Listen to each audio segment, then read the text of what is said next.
Welcome. I just recorded this podcast, but I'm jumping in now with this edit right in front of the whole thing because I forgot to mention we're doing a live stream thing online, Talk Shop Live, talkshoplive.com.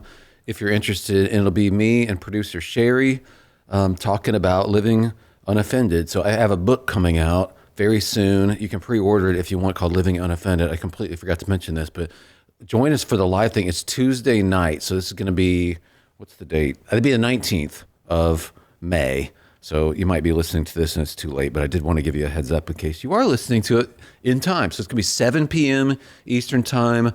And if you're looking for excellent production values, like video wise, we're not going to have that. No, it's going to be amateur hour. The usual production values, subpar. That's how we roll here. And there might be some spontaneous puppetry.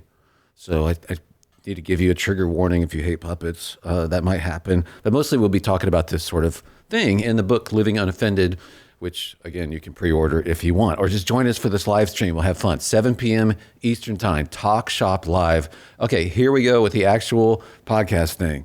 This is such a great email. I want to read you this email from a friend. First, I just saw this before recording this podcast, but I always frequently talk about how living in the way of Jesus is actually an easier way to live. And I know that sounds totally counterintuitive. We've heard the opposite maybe your whole life if you've been raised in church, or your idea is that being a disciple is just hard. It's so difficult. But it's actually an easier, lighter way to live. It's more restful. This way of blessing people who curse you, like somebody crosses your will, and instead of doing the natural thing, which is to curse that person or to repay evil with evil, you repay evil with good, and you bless that person. At first, yeah, that seems like it's got to be the hardest way to live, but it becomes who you are. It becomes a more natural way of responding. The harder thing is not becoming that sort of person, like just being subject to your anger, not knowing what to do with it. This dude on the flight from Denver to Chicago, United Airlines flight, I just saw this video of him slamming his seat back. Well, somebody had this video. The entire 2 hours he was trying to punish the guy behind him by slamming back his seat because he couldn't fully recline. The guy behind him is 6'7", so he's just hitting his knees. And the flight attendant asked the 6'7", "Are you all right?" And he's like, "Yeah, I'm fine." But imagine, I almost admire the work ethic of the dude, like slamming back your seat for 2 full hours. That's out of rage. That's a tough way to live. I mean, that's an absurd, petulant, childish example, of course, that he's throwing a tantrum for 2 hours. But I really mean that. It's like a microcosm of life. Like your whole life reacting in anger. That's hard. I don't have the energy. Be slamming my seat back for 2 hours. This is a better way to live. So I want to read this email. First two, I wanted to thank our sponsor, of course, United Faith Mortgage. They're just awesome. They've been so good for me and my family, getting a mortgage right now with them, but they give to cure as well. Like every mortgage, every loan, you want to do refinancing or take out an equity loan or all of that stuff, or get a traditional mortgage, they're going to give to cure to help heal kids too. So they can get you a great rate. They are direct lenders too, which allows them more flexibility to get great rates, and just highly recommend them. It's unitedfaithmortgage.com, and you can see how they help cure and all the stuff they do. Can't recommend them enough. So hope you use them if you're going to get a mortgage, or at least consider it. So this is an email from my friend Thomas, who said it's okay if I use his name.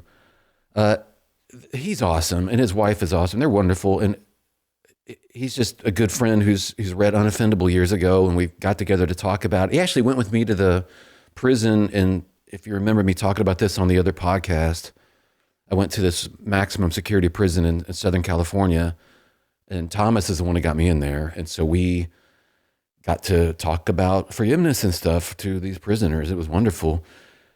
So he has taken a lot of this to heart, like this journey of becoming someone who walks in forgiveness and is not given to offense, but actually blesses people who curse us.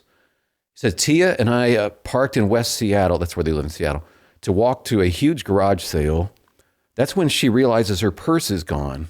So their names are Thomas and Tia. So we drive the 20 minutes back to our lunch spot to see if maybe, just maybe, her purse is still sitting on the chair outside the coffee shop. Or maybe it was turned in. But nope, we then spend the next 4 hours walking, running, talking to people, asking business owners to look at their camera footage, driving around, to no avail. What was in the purse, you ask? Oh, nothing important, just credit cards. Also $500 in gift cards. Apparently Tia collects these and never spends. I would have stolen her purse a long time ago if I knew they were in there. She had cash in there, her driver's license and passport card, our key fob to our vehicle, and you have to order one for it's $100 to $300 and get it professionally keyed for another $200 or so. Needless to say, the rest of the day wasn't super fun. And then later, something happened, brother, he said. We got home. I decided to mow the lawn and pull some weeds. I usually pop my AirPods in and listen to a podcast or a book, but this time I decided I needed to pray and think.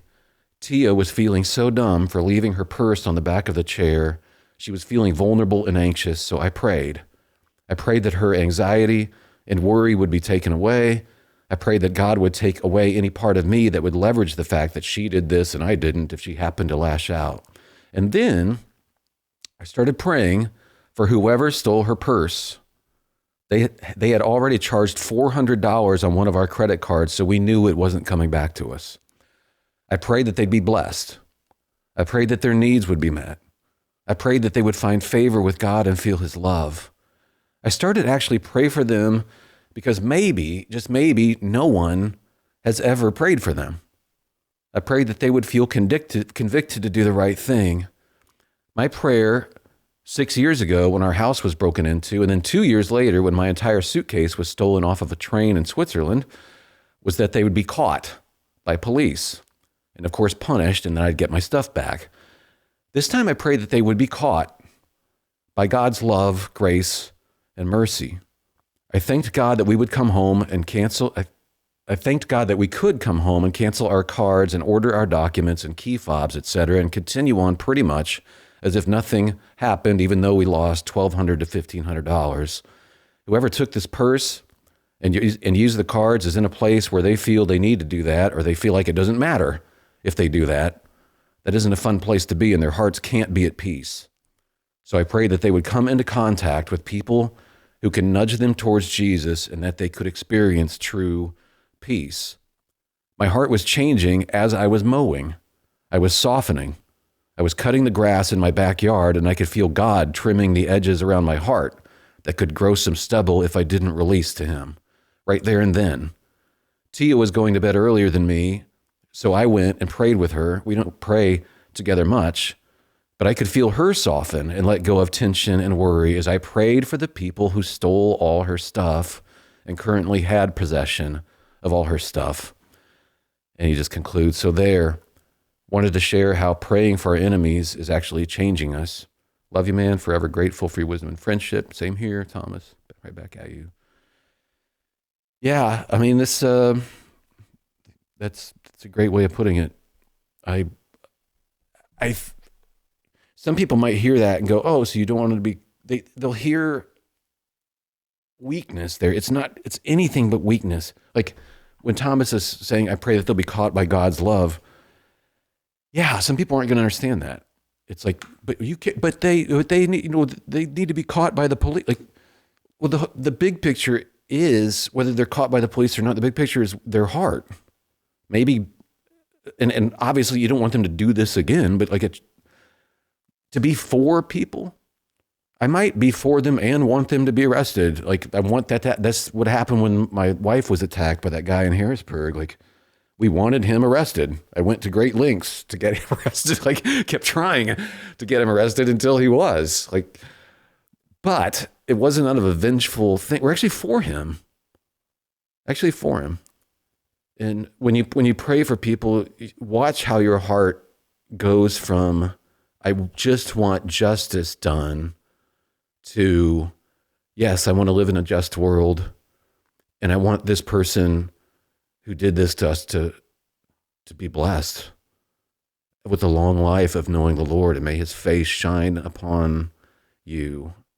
May he watch over you. Like that's what you wind up praying for people, even as they've done this thing.